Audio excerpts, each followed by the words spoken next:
कुरखेडा वाकडी मार्गावर भीषण अपघात, 2 दुचाकींची समोरासमोर धडक, एक ठार तर एक गंभीर जखमी.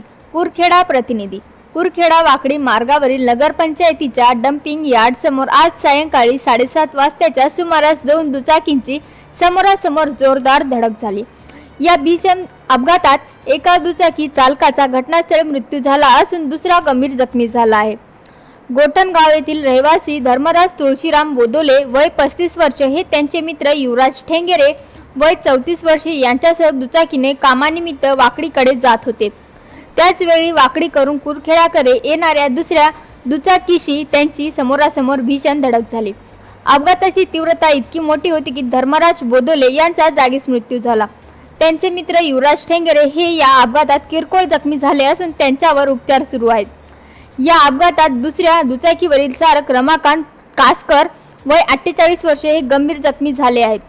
कासकर हे कोरची येथील आदिवासी विकास महामंडळाच्या कार्यालयात विपणन निरीक्षक म्हणून कार्यरत आहेत. अपघातानंतर त्यांना तातडीने प्रथम उपचारासाठी हलवण्यात आले आणि त्यानंतर पुढील उपचारासाठी गडचिरोली येथे पाठवण्यात आले आहेत. या भीषण अपघातामुळे कुरखेडा परिसरात आणि मृत धर्मराज बोदोले यांच्या गोठणगाव गावावर शोककळा पसरली असून सर्वत्र हळहळ व्यक्त होत आहे. घटनेची माहिती मिळताच पोलिसांनी घटनास्थळी धाव घेतली असून पोलिसांकडून या अपघाताचा पुढील तपास सुरू आहे.